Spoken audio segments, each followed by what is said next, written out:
시간 우리 믿음의 고백을 하나님께 드림으로 말씀 앞에 나가도록 하겠습니다. 하나님 나를 사랑하신다. 하나님은 내 인생의 크고 비밀한 계획 가지고 계신다. 하나님은 오늘도 나와 동행하셔서 그 계획을 이루어 주신다. 아멘. 그렇게 될 줄로 믿습니다. 아멘. 사람이 살아가면서 느끼는 기쁨 중에 하나는 자랑이 아닐까 싶습니다. 우리가 행복하다고 느끼는 모든 감정들은 사실은 누군가에게 자랑할 거리가 있을 때 느끼는 감정이기 때문입니다. 젊어서는 자기가 가지고 있는 능력에 대한 자랑을 기쁨으로 삼고, 결혼을 하면 배우자에 대한 자랑이 기쁨을 대체하게 되고요. 자식이 생기면 이제 자식에 대한 자랑으로 인생의 행복을 삼게 되는 것이 우리의 인생입니다. 그러다가 조금 더 나이가 들면 이제 자녀가 또 자녀를 낳아주고, 이제 손주에 대한 자랑으로 자연스럽게 자랑이 옮겨가게 됩니다.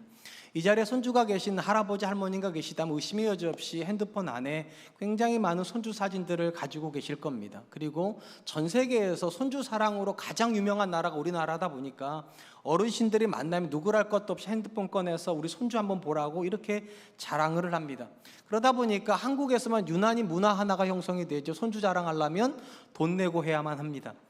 얼마 전에 저희 교회 장로님께서 아마 따님께서 보내주신 손주의 너무 예쁜 사진을 자랑하고 싶으셨나 봅니다. 그래서 이렇게 얘기를 하시더라고요. 커피 살 마음을 가지고 자랑합니다. 그리고 보여주시고 커피를 정말 사셨습니다. 자랑은 이만큼 돈 내고 해도 아쉬울 게 하나도 없을 만큼 우리에게 기쁨을 주는 것이 분명합니다. 나이가 들면서 자랑의 내용이 달라진다고 제가 말씀을 드렸는데, 믿음이 우리 인생 가운데 들어오고 나서도 이전과 이후에 확실히 자랑의 내용이 달라지는 걸 경험하게 됩니다. 믿음이 들어오기 이전까지 우리가 했던 모든 자랑은 다 사람들에 대한 자랑입니다. 내 자녀가 다른 사람들에게 어떻게 비춰질까? 내가 한 일들이 다른 사람을 어떻게 비춰줄까? 그런 것 때문에 자랑을 합니다. 그런데 우리가 예수님을 믿고 나면 우리의 자랑은 사람들에게 하는 것이 되는 것이 아니라 하나님께 자랑하는 것입니다. 쉽게 말하면 사람들에게도 자랑이 되는 자녀가 과연 내 하나님께도 자랑이 될 수 있을까? 사람들이 인정하는 것을 과연 하나님도 인정할 수 있을까? 이 고민이 시작이 되고, 우리가 예수를 믿고 나면 사람들에 대한 인정이 내 자랑의 근거가 되는 것이 아니라 하나님이 인정해 주셔야 그것이 내가 하나님께 하는 자랑이 됩니다. 그래서 믿음이 들어오면 우리의 자랑의 고백도 달라지게 되는 것입니다. 오늘 본문의 말씀은 하나님 앞에서 성도가 마땅히 가져야 되는 자랑이 어떤 것인지에 대한 교훈을 주는 말씀이라고 생각이 됩니다. 바울은 본문을 말씀을 시작을 하면서 먼저 잘못된 자랑에 대해서 이야기를 합니다. 12절로 13절입니다. 물은 육체의 모양을 내려 하는 자들이 억지로 너희에게 할례를 받게 하면 그들이 그리스도의 십자가로 말미암아 박해를 면하려 함뿐이라. 할례를 받는 그들이라도 스스로 율법은 지키지 아니하고 너희에게 할례를 받게 하려는 것은 그들이 너희의 육체로 자랑하려 함이라. 사도 바울은 갈라디아 교회 성도들을 향하여서 할례를 하라고 주장하는 사람들이 가지는 두 가지 문제가 있다라고 이야기를 합니다. 첫 번째, 그들은 할례를 왜 주장하는가? 십자가로 말미암는 박해를 면하기 위해서 할례를 주장한다는 것입니다. 초대교회가 유대교회로부터 핍박을 받았던 가장 중요한 이유는 초대교회가 고백하는 십자가가 율법을 지지하지 않는다. 그러니까 십자가가 강조가 되면 율법은 패한다라고 생각했기 때문에 율법을 지키기 위해서 유대인들이 초대교회를 핍박을 했던 것입니다. 그렇기 때문에 유대교회에서 교회로 들어온 사람들 입장에서는 전통적인 유대교로부터 핍박을 받지 않기 위해서 초대교회도 율법을 지킨다는 걸 보여줄 필요가 있다고 생각을 했어요. 그래서 그들은 할례를 행하는 것을 주장을 했습니다. 이방인들도 할례를 행해야지만 핍박을 받지 않는다는 것입니다. 쉽게 말하면 그들은 그리스도를 위해서 할례를 주장한 것이 아니라 핍박을 받지 않기 위해서 할례를 주장하고 있다는 겁니다. 두 번째로, 사도 바울이 할례를 주장하는 사람들이 가지고 있는 잘못된 점은 그들의 할례는 자기를 자랑하기 위한 근거가 된다는 것입니다. 무슨 말인가 하면, 유대교로부터 들어온 사람들이 교회에 있는 성도들을 할례를 지키면 어떤 이야기가 형성이 되는가 하면 그들이 이제 이 사람을 지지하는 것이 되는 겁니다. 이 사람의 이야기를 지지하게 되면 자기를 따르는 사람들이 많아졌다고 자랑을 하려고 의도적으로 유대교에서 들어온 사람들이 이방인인 갈라디아 교회 성도들한테 할례를 행하게 했다는 것입니다. 본문에서 사도 바울이 할례를 주장하는 사람들이 가지는 문제라고 말하는 근본적인 것은 그들의 신앙이 그리스도 중심적이지 않다는 겁니다. 그들은 어떻게 하면 예수님을 더 존귀케 할까? 어떻게 하면 하나님을 더 잘 믿을까? 이 고민에 의해서 할례를 하라고 말하는 것이 아니라 어떻게 하면 핍박을 안 받을 수 있을까? 어떻게 하면 내가 더 존귀해질까? 이 관점에서 할례를 주장하고 있기 때문이라는 것입니다. 상대적으로 사도 바울은 마땅히 그리스도 안에 있는 사람들이 주장하고 자랑해야 될 것은 그런 내용이 아니라고 이야기를 합니다. 14절입니다. 그러나 내게는 우리 주 예수 그리스도의 십자가 외에 결코 자랑할 것이 없으니 그리스도로 말미암아 세상이 나를 대하여 십자가에 못 박히고 내가 또한 세상을 대하여 그러하니라. 사도 바울이 누군가가 예수 그리스도를 믿는 사람이 되었다면 그에게 있어서 마땅히 자랑할 내용은 예수 그리스도의 십자가밖에는 없어야 된다, 그렇게 이야기를 합니다. 오늘날 사람들에게서 십자가는 구원을 상징하는 표식이었지만 바울이 활동하던 시절에 십자가는 죽음을 상징을 했습니다. 그렇기 때문에 바울이 이 죽음을 상징하는 십자가를 가지고서 그의 구원을 설명을 합니다. 그가 예수님을 믿음으로 그의 인생에 어떤 일이 벌어졌는가? 세상과 바울이 서로를 향해서 죽음을 경험했다는 것입니다. 이걸 쉽게 말을 하면 누군가가 예수님을 믿었다면 그에게 있어서 더 이상 세상은 기쁨의 대상일 수 없고 그의 삶이 세상에게 기쁨을 주어서도 안 된다는 겁니다. 더 노골적으로 말하면 우리가 사는 삶이 하나님께서 복음을 설명하는 데 기초가 되어야 되지, 우리가 사는 삶이 세상의 가치관을 확증해주는 증거가 되어서는 안 된다는 거예요. 그래서 바울이 말하는 거예요. 우리가 예수 그리스도의 십자가를 믿는 사람이 되었다면 세상이 나를 향하여서, 내가 세상을 향하여서 죽어야 한다는 것입니다. 본문에서 사도 바울이 말하는 세상은 창세기 3장에서 사탄이 유혹했던 그 모습, 너가 하나님 되라고, 이 내가 하나님 되는 현장이 세상이고요. 창세기 11장에서 바벨탑을 쌓았던 사람들이 외쳤던 고백, 우리의 이름을 내자, 내가 세상에서 존귀케 되는 그 현장이 세상인 것입니다. 그런 점에서 세상이라는 관점에서 가장 중요한 사람은 누구인가? 바로 나 자신이 되는 겁니다. 내가 존귀케 되는 것이 선이고 내가 존귀케 되지 않는 것이 악이 되는 현장이 세상입니다.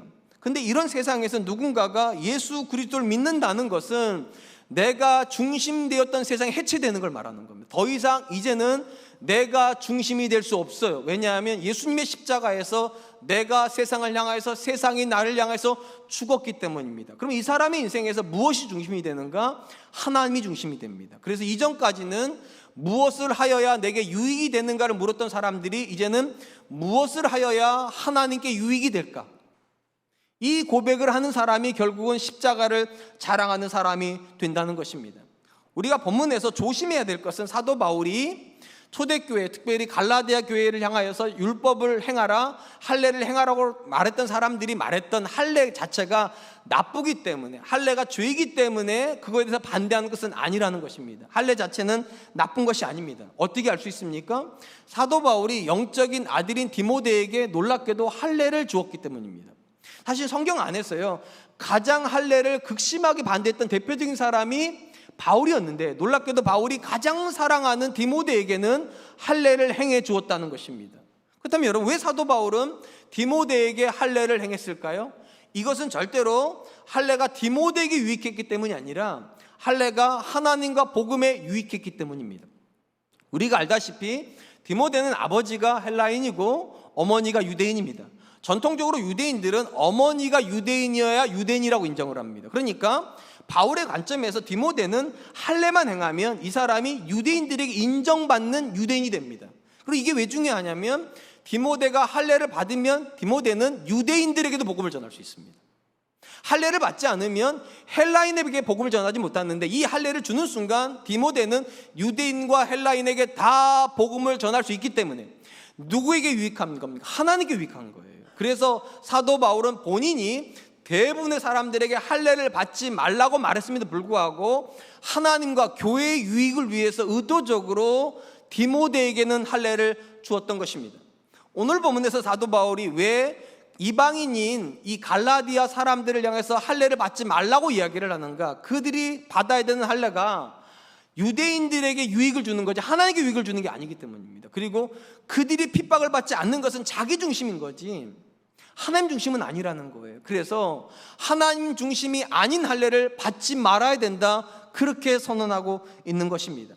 제가 자주 말씀드리는 것처럼 하나님이 창조하신 사람은 선택하는 존재입니다. 그리고 성도도 역시 이 선택에선 예외가 있지 않습니다. 성도가 하는 선택에서요, 우리를 어렵게 만드는 건 절대로 선과 악에 대한 선택은 아니에요. 무슨 말인가 하면 확연하게 선인 것이 있고요, 확연하게 아닌 것이, 악인 것이 있습니다. 예를 들면 이웃을 사랑하고 형제를 섬기고 정직하게 사는 건 확연하게 선입니다. 이게 어려운 분은 없어요. 이거 선이에요. 상대적으로 이웃에게 거짓 증거를 하고 살인을 하고 또한 육체의 쾌락을 쫓는 건 확연하게 악입니다. 그러니까 옳고 그름이 헷갈려서 선악을 분간 못하는 사람은 없다는 거예요. 그럼 뭐가 문제가 되는가? 옳은 일인데 내게 부담이 되는 게 문제가 되는 거고, 잘못된 일인데 내게 유익할 것 같아서 여기서 갈등이 일어나는 거지, 선한 것이 악하게 보이고 악한 것이 선하게 보이는 그런 일 때문에 우리가 어려움 당하지는 않습니다. 오히려 궁극적으로 우리에게 어려움을 끼치는 내용은 어떤 내용인가? 선과 악이 분리가 안 되는 일들이 있기 때문입니다. 쉽게 말하면 중립적인 일들이 있어요. 오늘 본문에 나오는 할례가 그렇습니다. 할례를 행하는 것이 선입니까? 바울이 이렇게 말 선 아니라고. 그러면 할례를 행하지 않는 건 악입니까? 할례를 행하지 않는 것도 악은 아니에요. 쉽게 말하면 할례 자체가 선과 악을 가르는 정확한 기준이 없어요. 이걸 우리는 중립적이라고 부르는 겁니다. 어떤 사람에게는 할례를 행하는 게 죄가 되고요, 어떤 사람에게는 무할례가 선이 됩니다. 우리가 만나는 문제 중에 그런 문제들이 있어요. 돈과 성공이 그렇습니다. 굉장히 많은 분들이 돈을 많이 벌고 성공하는 걸 선이라고 생각을 해요. 근데 여러분, 엄밀히 말하면 내가 돈을 많이 벌고 내가 성공했다고 그게 하나님께 유익이 되지 않아요. 그렇기 때문에 돈을 많이 벌고 성공하는 것이 그 자체로 선이 되는 것도 아니고, 돈을 못 벌고 성공하지 못하는 것이 그 자체로 악이 되지 않아요. 그냥 중립적이에요. 그렇기 때문에 이 중립적인 문제를 우리가 선택을 할 때 가장 중요한 건 무엇을 목적으로 하냐는 거예요. 무엇을. 바울이 말하잖아요. 왜 할례를 받느냐? 그것이 핍박을 피하기 위함이고 그것이 자기 자랑이 위함 받지 말으라고. 왜냐, 그건 나중심적인 세계관이라고. 근데 그것이 하나님의 유익을 위한 거라면, 유대인들에게도 복음을 전하기 위함이라면 바울은 반대하지 않아요. 그러니까 가치가 중립적인 문제, 내가 성공해야 되는가? 내가 돈을 많이 벌어야 되는가? 그 질문을 하지 말고 무엇을 하는 것이 하나님께 유익이 되는가? 이 질문을 하면서 살으라는 겁니다. 하나님의 유익을 위해서 일을 하다 보니까 하나님 성공하게 하셨습니까? 하나님께 영광이 됩니다. 하나님의 일을 하다 보니까 하나님께서 내 물질에 복을 주셨습니까? 하나님께 영광이 됩니다. 그런데 살다 보니까 어쩌다가 돈 버셨습니까? 나의 유익을 위해서 일을 하다 보니까 내가 성공하셨습니까? 그게 하나님께 영광되지는 않아요. 중립적인데 목적이 하나님을 위한 것이 아니라면 자랑이 되지 않습니다. 왜 십자가가 우리에게 자랑이 됩니까? 이 십자가에서 내가 죽기 때문입니다. 그럼 내가 죽은 사람은 무엇을 하든지 항상 질문은 하나입니다. 무엇을 하여야 주를 기쁘시게 할 수 있을까? 그러니까 십자가에서 죽은 사람만이 하나님께 영광되는 결정을 할 수 있기 때문입니다. 사랑하는 성도 여러분, 성경이 죄라고 부르는 것은 우리가 세상에서 만나는 죄하고는 개념이 좀 다릅니다. 세상에도 죄의 개념이 있어요. 근데 세상에서 말하는 죄의 개념에서 가장 중요한 건 윤리적인 겁니다. 쉽게 말하면 사람들의 관계 속에서 하지 말아야 되는 행동을 했을 때 우리는 그걸 죄라고 부르는 겁니다. 상대적으로 성경이 말하는 죄는 윤리적이지 않습니다. 신앙적입니다. 쉽게 말하면 하나님과의 관계 속에서 성도가 또는 사람이 하지 말아야 되는 행동을 했을 때 그거를 죄라고 부르는 거예요. 아주 노골적으로 말하면 성경이 말하는 죄의 가장 본질은 내가 중심이 되는 겁니다. 하나님이 세워놓으신 가정에서 내가 중심이 되려고 하면 죄입니다. 하나님이 세워놓으시는 교회에서 내가 중심이 되려고 하면 죄입니다. 하나님이 여러분들에게 주신 직장에서 그것에서 여러분이 중심이 되려고 하면 그걸 죄라고 부르는 거예요. 내가 중심인 사람이 아무리 성공을 해도요, 하나님께 영광되지 않습니다. 내가 중심인 사람이 아무리 돈을 많이 벌어도 하나님께 영광되지 않습니다. 사람에게는 자랑이 돼요. 근데 하나님께는 자랑이 되지 않아요. 그럼 어떤 게 하나님께 자랑이 됩니까? 하나님이 중심된 일을 하다가 하나님이 주시는 은혜를 경험할 때요. 나는 내 자녀를 성공시킬 마음이 없는데 그 자녀가 오직 믿음 안에서 크기만을 열망하고 그렇게 기도를 했는데 그 자녀가 세상에서도 성공했습니까? 그럼 하나님께 영광이 됩니다. 왜냐하면 목적 자체가 성공의 목적이 아니었어요. 오직 하나님이 목적이었어요. 그리고 저와 여러분들에게 오직 하나님이 목적인 삶을 살기를 원하신다면 십자가를 자랑해야 됩니다. 십자가에서만 내가 죽을 수 있어요. 나의 나된 것은 절대적으로 하나님의 은혜라는 이 고백을 가지고 있는 사람만 그 은혜에 보답할 양으로 하나님을 위해서 살기 때문입니다. 바라기는 저와 여러분들은 하나님 앞에서 날마다 내가 죽고 내 안에서 그리스도가 사는 이 십자가가 자랑이 될 수 있기를 주님의 이름으로 축원드리겠습니다. 한편 바울 사도는 하나님께서 한 인생에서 가장 중요하게 생각하는 것이 무엇인지에 대해서도 분명하게 이야기를 해줍니다. 15절입니다. 할례나 무할례가 아무것도 아니로되 오직 새로 지으심을 받은 것만이 중요하니라. 누군가가 십자가를 자랑하는 성도의 삶을 살려고 한다면 할례나 무할례나는 아무런 문제가 되지 않는다. 쉽게 말하면 할례를 받았으니까 하나님 더 기뻐하시고 할례를 안 받았으니까 하나님께 기뻐하지도 않는 것도 아니고 할례를 받았기 때문에 하나님을 더 기쁘시게 할 수 있는 것도 아니고 무할례이기 때문에 하나님 기쁘시게 못하는 것도 아니라는 거예요. 그건 아무런 문제가 되지 않는다. 그럼 뭐가 진짜 문제냐? 그렇게 돼 있어요. 오직 새로 지으심을 받은 것만이 중요하다. 쉽게 말씀드리면 우리가 육체적으로 어떤 상태에 있느냐가 중요한 게 아니라 하나님이 내 인생에서 일하고 계시는가, 나를 새롭게 만들어 주고 계시는가, 그게 하나님에게 가장 중요하다는 것입니다. 할례를 받았을지라도 그 사람 안에서 하나님 때문에 새로워지는 고백이 없다면 할례는 아무런 의미가 없고요, 할례를 안 받았더라도 하나님이 그 사람을 새롭게 하고 있다면 하나님에게는 무할례가 아무런 문제가 되지 않는다는 겁니다. 근본적으로 하나님은 우리에게 어떤 조건을 요구하지 않으세요. 다만 하나님은 우리에게 변화를 요구하십니다. 어떤 조건은 사람들에게 자랑이 되지만 하나님께는 자랑이 되지 않아요. 오직 하나님께 자랑이 되는 건 하나님 때문에 내가 어떤 존재가 된 것입니다. 변화되는 것입니다. 굉장히 안타깝게도요, 많은 경우 우리는 어떤 조건에 대한 나름의 기준이 있어요. 쉽게 말하면 하나님이 기뻐하시는 조건을 마음으로 가지고 있다는 겁니다. 할례를 안 받는 것보다 할례를 받는 걸 하나님 기뻐하실 거다, 이렇게 생각을 하고요, 가난한 것보다 부자가 되는 것이 하나님께 영광이 된다, 실패하는 것보다는 성공하는 것이 하나님께 기쁨이 된다, 이렇게 어떤 상태에 대한 기준을 가지고 있다는 거예요. 근데 바울이 뭐라고 말합니까? 할례나 무할례가 아무것도 아니로되. 우리가 할례 받는 거 우리한테는 의미가 있는데 하나님께 아무런 의미가 없대요. 우리가 성공한 것 사람들에게는 의미가 있지만 하나님께 의미가 없대요. 우리가 부자가 되는 건 내게는 의미가 있을지 모르지만 하나님께 의미가 없고, 사람들이 나를 따르는 거 나한테는 의미가 있지만 하나님께는 아무런 의미가 없다. 나한테는 굉장히 의미가 있는 일들이 왜 하나님께는 아무런 의미가 없을까요? 답은 간단해요. 여러분, 세상에 있는 사람들은 다 성공 못하고 그들은 다 부자가 안 되고 그들은 다 인기가 없는데 오직 예수 믿는 사람만 성공하고 부유하고 인기가 있다면 의미가 있을 수 있어요. 근데 하나님 없이도 할 수 있는 일을 가지고 하나님과 함께한 일을 가지고 자랑한다, 있을 수 없는 일이라는 거예요. 하나님께 자랑이 되는 거는요, 그들이 할 수 없는 일입니다. 그들이 할 수 없는 일이요. 그건 진짜 하나님이 하셨다고 말하는 그 일만 하나님께 자랑이 돼요. 근데 안타깝게도 우리의 외적인 조건은 다 그들도 할 수 있는 일들입니다. 성공하는 거 그들도 합니다. 행복한 거 그들도 합니다. 인기를 얻는 거 그들도 합니다. 그걸 가지고 하나님 와가지고 내가 성공했습니다, 하나님이 말씀하신다고요? 아무 의미가 없다고. 내가 엄청난 부자가 되었습니다, 하나님께는 아무런 의미가 없다고.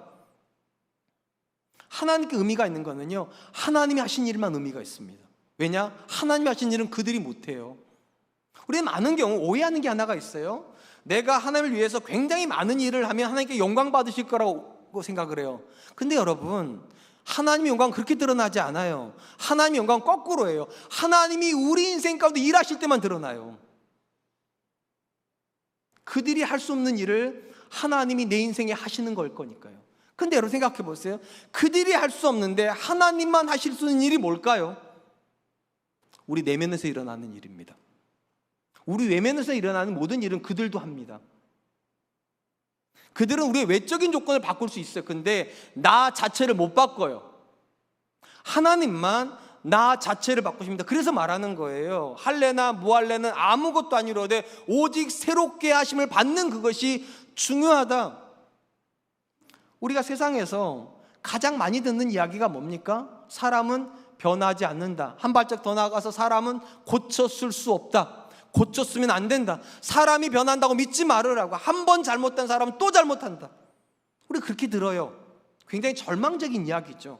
근데 잘 들어보면 일리가 있어요. 왜 사람은 안 변할까요? 근본적으로 사람이 죄인으로 태어나기 때문입니다. 죄인도요, 성공을 할 수 있습니다. 죄인도요, 부자 될 수 있습니다. 죄인도 행복할 수 있습니다. 근데 죄인은 근본적으로 죄가 만들어낸 내 자아를 못 고칩니다. 죄인은 자기를 못 고쳐요. 물론 죄가 만들어낸 여러 문제 중에 부분적으로 조금씩 좋아지는 건 있을 수 있어요. 그걸 우리는 조정이라고 부르는 거지 새로워졌다 부르지 않아요. 급했던 사람이 어떤 사건 때문에 급한 걸 고칠 수 있어요. 분노가 금방금방 일어났던 사람들이 어떤 순간적인 경험 때문에 분노를 약간 억제할 수는 있어요. 근데 근본적으로 분노가 없어지진 않아요. 근본적으로 성격 자체가 완전히 바뀌지 않아요. 오직 누구만 그 변화를 이끄실 수 있습니까? 하나님만 이끄실 수 있어요. 성경에도 보면 하나님께서 사람이 스스로 자기를 고치는데 절대적으로 무능하다는 걸 이렇게 말씀하시는 모습을 보여줍니다.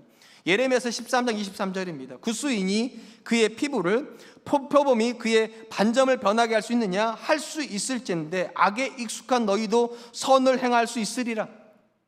구수인은요, 지금으로 말하면 피부색이 까만 사람, 흑인들을 말합니다. 그러니까 흑인이 아무리 노력을 해도요, 피부 색깔 못 바꿉니다.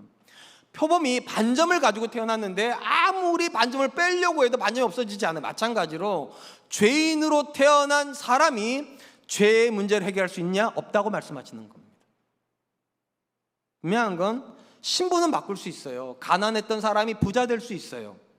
무능했던 사람이 정말 열심히 노력을 해서 유능해질 수 있어요. 인기가 없었던 사람이 어느 날 인기 있는 사람이 될 수는 있어요. 그러나 외적인 조건을 바꿀 수 있는 이 존재가 철저하게 무능한 영역이 하나가 있어요. 나를 못 바꿔요. 성공하는 것이 쉬운데 내가 좋은 부모 되는 게 어렵다고 말하는 분들이 굉장히 많아요.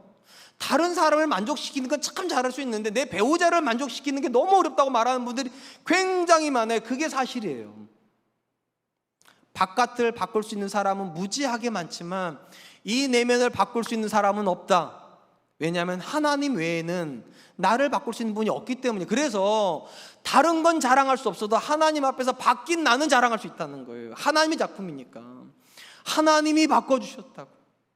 하나님이 내 성품을, 하나님이 내가 도무지 용납되지 않는 내 자녀를 향한 용납의 마음을 하나님이 주셨다고. 그래서 바울이 말하는 거예요. 할래나 무할래는 아무것도 아니로되 오직 새롭게 하심을 받은 그것이 중요하다.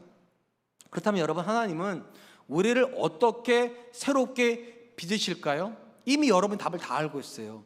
예수 그리스도 안에서 사람을 바꾸십니다. 성경적 관점에서 오직 예수님 안에서만 사람은 바뀝니다. 그리고 예수님께서 우리를 믿음으로 초대하신 이 믿음이 결국은 우리를 변화시키는 원동력이 됩니다. 근데 주목할 건 예수님께서 우리를 믿음으로 초대하시기 이전에 먼저 요구하시는 것이 있다는 거예요. 여러분이 다 아세요. 회개를 먼저 요구하십니다.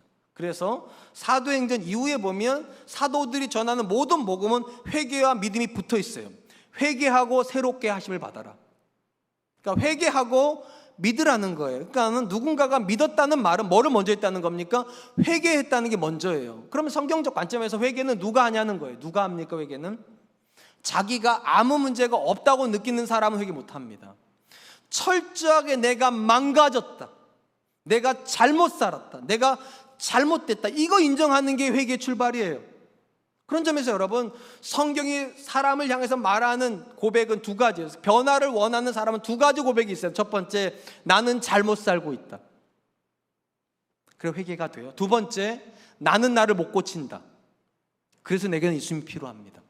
그게 믿음이에요. 근데 굉장히 많은 분들이요, 이 두 가지를 인정하지 않아요. 잘못 살았다고 인정하지 않아요. 그러니까 예수님께 간절하지 않아요. 한 번만 생각해 보세요. 여러분 스스로 여러분들은 잘못 살았다고 생각하십니까? 나는 철저하게 망가졌다고 인정하십니까? 안 하죠. 왜 그렇습니까? 우리 대부분은요, 특별히 한국 사람은요, 굉장히 노력하는 사람들이거든요. 굉장히 성실하거든요. 그래서 이렇게 생각을 해요. 나는 내가 내 자녀한테 잘못했을 수는 있지만 나는 진짜 열심히 살았다고. 그러니까 퉁치자는 거예요. 퉁치자고. 열심히 살다 보니까 상처 줄 수 있지. 최선을 다했는데 의견이 좀 안 맞을 수 있지. 그러다 보니까 잘못 살았는데도 열심히 살았다는 걸로 퉁을 쳐버려요. 그러니까 믿음이 간절해지지 않아요. 반드시 기억하세요. 열심히 사신 건 잘하신 거예요. 근데 자녀 때 상처 준 건 잘못하신 거예요. 잘못하신 거 앞에 서서 이렇게 말씀하셔야 돼요. 다시 살라고 하셔도 여러분 또 그렇게 사실 거예요. 그 말은 무슨 말입니까? 나는 잘못 사는 건 맞는데 나를 못 고쳐요. 내가 나를 못 고쳐요. 그게 인정이 돼야 변화가 시작이 됩니다. 사도 바울이 이렇게 고백하잖아요. 나는 죄인의 괴수라고. 여러분, 사도 바울이 유난히 우리보다 겸손해서 그가 죄인의 괴수라고 얘기했을까? 아니, 좀 더 노골적으로 말하면 그가 우리보다 훨씬 나쁜 사람이기 때문에 죄인의 괴수라고 말했을까요? 아닙니다. 사도 바울은 우리보다 훨씬 자기 자신에 대해서 절망했기 때문이에요. 절망했기 때문에. 아무리 생각해봐도 내 안에 새로운 게 하나도 없고, 아무리 생각해봐도 나는 나를 바꿀 수 없다고. 그러니까 죄인의 괴수인 거예요. 그래서 놀랍게도 자기에 대해서 가장 깊게 절망하고 가장 예수님이 필요하다고 말했던 이 바울이 가장 예수님을 닮아요. 가장 많이 변한다는 얘기입니다. 어떤 사람이 하나님께 새롭게 하심을 경험할까요? 놀랍게도 이 절망을 하는 사람이요. 나는 진짜 잘못 살았다. 근데 나는 나를 못 고친다. 하나님 밖에는 나를 고쳐주실 수가 없다. 세상에 이 고백하는 사람은 없어요. 세상에 있는 사람들은 다 이렇게 말합니다. 나는 최선을 다했다고. 내 할 몫은 내가 다 했다고. 근데 내 자녀가 상처받았는가? 그건 그 아이의 문제라고. 내 남편과 아내와 갈등이 있는가? 그건 우리 간의 성격 차이지 내가 잘못 산 건 아니라고. 성도는 그렇게 말하지 않습니다. 내가 잘못한 거라고. 내가 내 자녀한테 잘못한 거고, 내가 내 배우자한테 잘못한 거라고.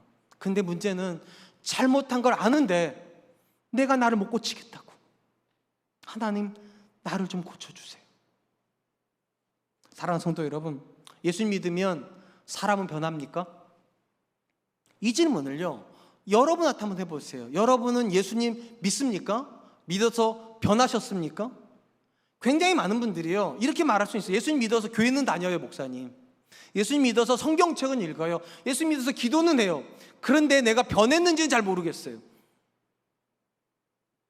그럼 안 믿으신 거예요. 성경이 말하는 믿음은요, 거듭나는 출발점입니다. 믿어서 거듭나요. 그래서 누군가가 예수님 믿으면 누가 가장 먼저 놀라야 되는가? 나를 낳아준 부모가 놀라야 돼요. 당혹스러울 만큼 놀라워야 돼요. 왜냐하면 내가 분명히 나쁜 성품을 유전자적으로 줬거든요. 그 아이의 나쁜 점을 내가 못 고쳐줬는데 어느 날 보니까 예수님이 고쳐주셨어요. 예수님이. 부모가 못 고쳐주는 걸 예수님이 고쳐줍니다. 그걸 성경에 거듭남이라고 부르는 거예요. 나랑 20년, 30년, 몇십 년을 살아도 내 남편은 절대로 안 바뀔 거라고 자포자기했던 여인들이 있어요. 이 자리도 굉장히 많아요. 그런데 어느 날 내 남편이 변한 걸 보고 충격을 받아야 돼요. 사람이 저렇게 바뀔 수도 있구나.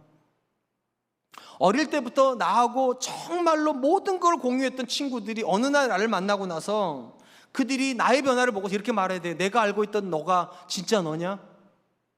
그렇게 욕심 많고 그렇게 세속적이고 그렇게 충동적이었던 내가 어느 날 내 앞에 나타나는데 어떻게 이렇게 경건해질 수 있냐고, 어떻게 이렇게 네가 착해질 수 있냐고, 내가 아는 네가 정말 너냐? 만약 우리 안에 이런 고백이 없다면 우리는 하나님께 자랑할 수 없습니다. 유능은 세상을 향한 자랑이에요. 나는 이런 일도 할 수 있다, 난 이렇게도 됐다, 난 이런 것도 만들었다, 이건 자랑할 수 있어. 그런데 하나님 앞에 하는 유일한 자랑 딱 하나예요. 하나님이 나를 이렇게 빚어주셨어요.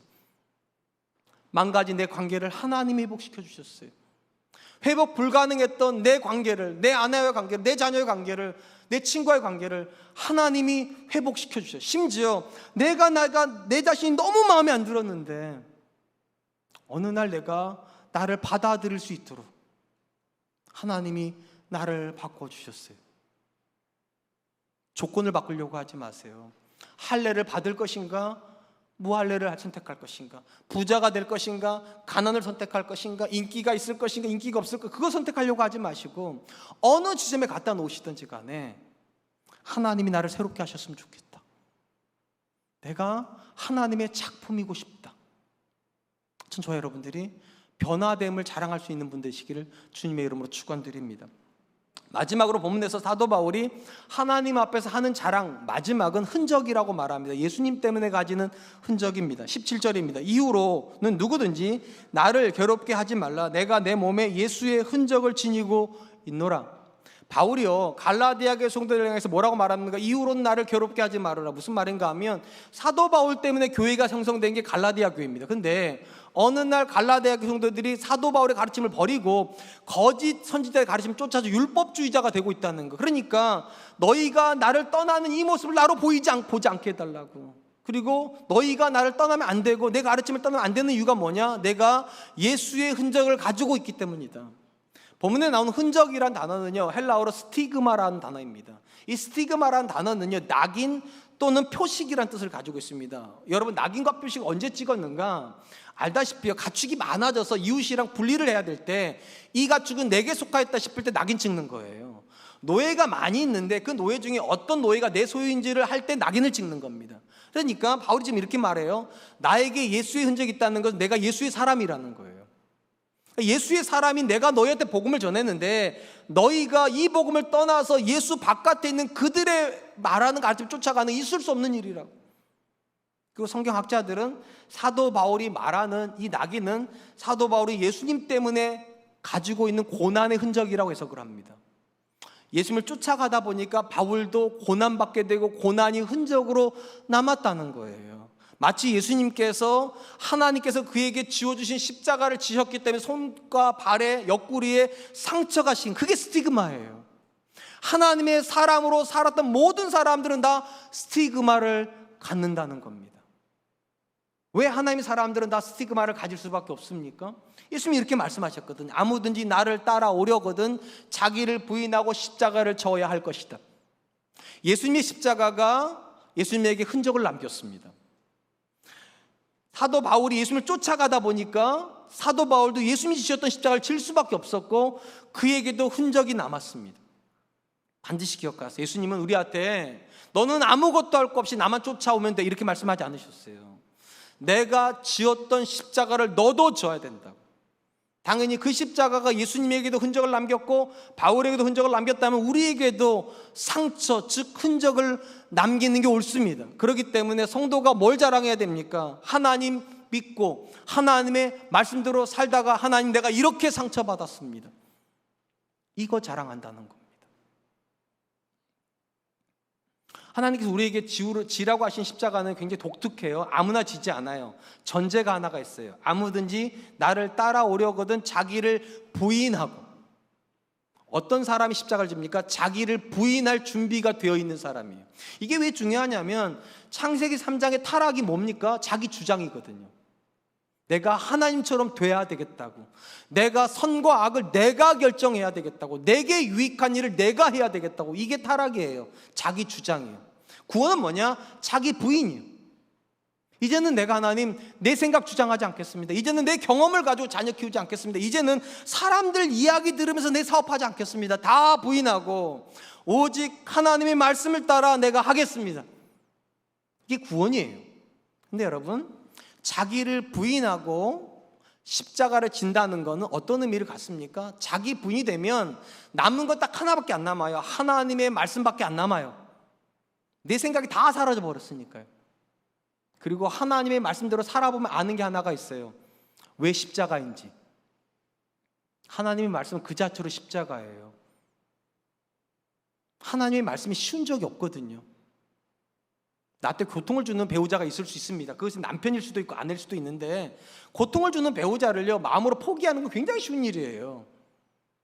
그림자 취급해버리고 없는 사람 취급해버리고 그냥 애들 아빠로는 의미가 있지만 내 남편은 아니고 애들 엄마로는 의미가 있지만 내 아내는 아니고 이렇게 사는 분들이 굉장히 많아요. 교회 안에서도요.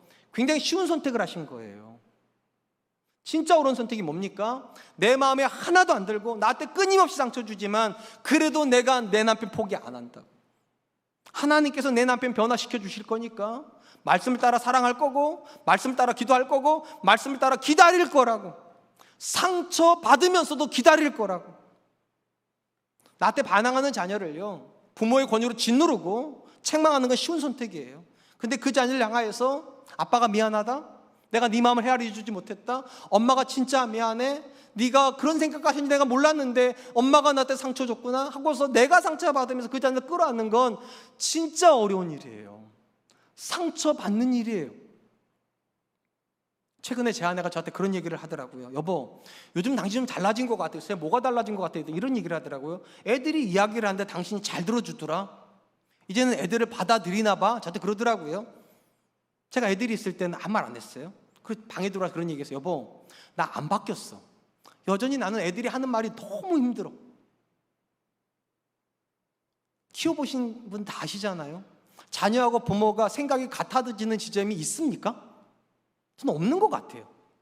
죽을 때까지 부모는 자녀하고 같아지지 않고 자녀는 부모와 같아지지 않는 것 같아요. 그 저한테 물어보더라고요.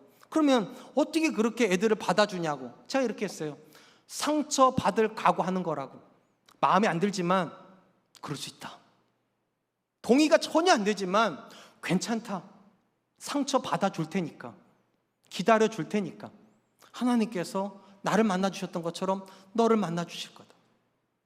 예수님 믿는데 어떻게 상처 안 받고 부부 생활을 합니까? 예수님 믿는데 어떻게 상처 안 받고 자녀를 하나님께로 인도합니까? 저는 불가능하다고 생각해요. 불가능해요. 내 생각을 내려놓는 것 자체가 상처예요. 나한테는요. 내 인격을 내려놓는 거니까, 내 경험을 내려놓는 거니까 그건 다 상처예요. 내 존재가 나한테 부정되는 거니까. 근데 그런 사람이 십자가를 지고 고통받는 거예요. 그래서 내가 하나님 때문에 받은 고통이 그들에게는 자랑이 안 되어도 하나님께 자랑이 돼요. 하나님 가서 이렇게 말할 수 있잖아요. 하나님 아시잖아요. 내가 얼마나 고통스러운지, 내가 내 자녀 때문에 얼마나 고통스러운지 하나님은 아시잖아요. 내가 내 배우자 때문에 참느니라고 얼마나 내 마음이 썩어 문드러지는지 하나님은 아시잖아요. 그리고 하나님 말씀하실 거 아니겠어요? 그래, 내가 안다. 아무도 몰라도 나는 너를 안다. 말라기에서 보면 마지막 날에 하나님 앞에서 우리가 받게 되는 심판에 대한 그림이 있다고 제가 말씀드렸잖아요. 이렇게 기록이 되어 있어요. 말라기 4장 1절로 2절입니다. 만군의 여호와가 이르노라, 보라, 용광로 불같은 날이 이르리니 교만한 자와 악을 행하는 자는 다 지푸라기 같을 것이라. 그 이르는 날에 그들을 살라 그 뿌리와 가지를 남기지 아니할 것이로되 내 이름을 경외하는 너희에게는 공의로운 해가 떠올라서 치료하는 광선을 비추리니 너희가 나가서 외양간에서 나온 송아지같이 뛰리라. 마지막 날에 하나님께서 악인들에겐 용광로 불과 같은 심판으로 임하실 거랍니다. 그래서 지푸라기를 태우는 것처럼 다 태워버리실 거래요. 그리고 그 반대편에 있는 의인들을 향해서 하나님께서 해같이 떠오르셔서 치료하는 광선을 비춰줘서 그들이 송아지가 뛰는 것처럼 뛰게 만드실 거라고. 여러분, 왜 하나님께서 의인들을 천국으로 바로 데려가시고 의인들을 격려하시고 칭찬하시는 것이 아니라 왜 치료해 주셔야 됩니까? 왜 치료의 광선을 바라야 되냐고요? 십자가를 진 사람들이니까요. 상처받은 사람들이니까요. 고통받은 사람들이니까요. 그들의 상처를 먼저 치료하셔야 됩니다. 저는 그래서 마지막 날에 하나님께서 의인과 악인을 구분하는 게 너무 쉬울 거라 생각을 합니다. 악인들은요, 상처 하나도 없이 하나님 앞에 서 있을 거예요.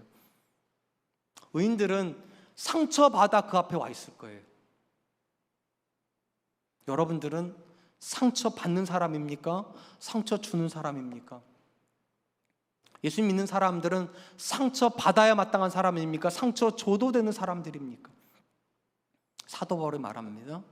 나는 예수의 흔적을 가진 사람이다. 흔적은 상처 받은 사람이 가지는 거지 상처 낸 사람이 갖지 않습니다. 그리고 더 놀라운 거, 나한테 상처를 준 사람은요, 내가 더 큰 상처를 줘야 고쳐지는 게 아닙니다. 내가 더 많이 상처받아야 그들이 고쳐집니다.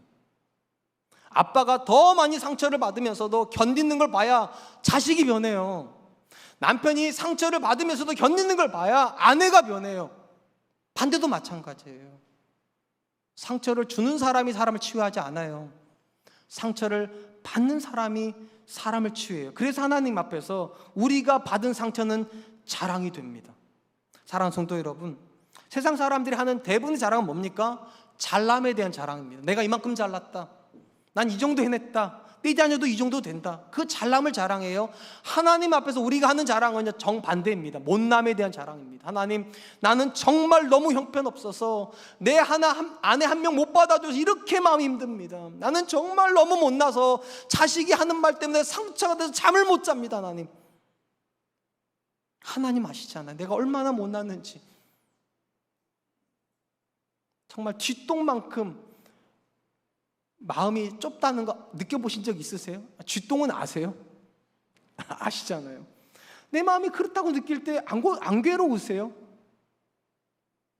괴로움에 상처받아요. 받아주고 싶은데 아내랑 싸울 때 저 진짜 받아주고 싶어요. 마음은 막 그래 계속 받아주라. 그런데 마음이 쥐똥만 해가지고 못 받아줘요. 그리고 혼자 있을 때 괴로워요. 그것밖에 안 되나? 나는 진짜 이것밖에 안 되나? 내가 진짜 사랑하는 아들들이 있는데 그 아이들이 말 한마디 했다고 그게 그렇게 상처가 될 때 난 이거밖에 안 되나? 근데 놀라운 건 그 마음을 가지고 하나님께 가면 그게 하나님께 자랑이 돼요. 하나님 아시잖아요. 최근에 한 번이라도 이 기도 해보신 적 있어요? 하나님 아시잖아요. 내가 예수 믿는다는 이유 하나만으로 내 남편 때는 얼마나 고통당하고 있는지, 내가 예수 믿는다는 이유 하나만으로 사업에서 내 마음대로 못하는 것 때문에 얼마나 고통당하는지, 내가 예수 믿는 믿음 때문에 사람들에게 얼마든지 해댈 수 있는데 그거 참니라고 내가 얼마나 고통스러운지 하나님은 아시잖아요. 그들이 아는 게 세상의 자랑이라면 하나님이 알아주는 게 우리의 자랑입니다. 그리고 하나님은 우리의 상처를 알아주십니다. 전 저와 여러분들이 하나님께서 알아주시는 상처받는 일에 앞설 수 있었으면 좋겠어요. 그런 사람 되었으면 좋겠습니다. 이제 말씀을 맺으려고 합니다. 사도 바울은 예수 믿는 사람은 다른 자랑을 가진 사람이라고 이야기를 합니다. 세 가지를 이야기를 해서, 첫 번째, 내가 중심적인 것, 그래서 내가 성공을 자랑하는 것이 아니라 내가 죽은 십자가를 자랑한다. 십자가가 자랑이 되는 사람은 늘 질문이 하나예요. 무엇을 하여야 주를 기쁘시게 할 수 있을까? 두 번째, 예수님의 십자가가 자랑이 되는 사람은 나의 외적인 조건을 자랑하지 않습니다. 하나님이 내 안에서 바꿔주신 나요, 하나님 때문에 달라진 나요, 그걸 자랑합니다.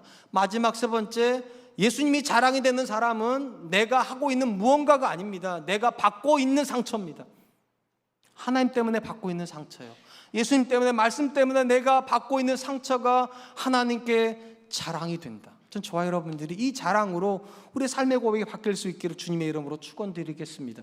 이 시간 주신 말씀을 기억하면서 세 가지로 같이 기도하죠. 첫 번째, 하나님, 나를 자랑하는 사람이 아니라 십자가를 자랑하게 해주십시오.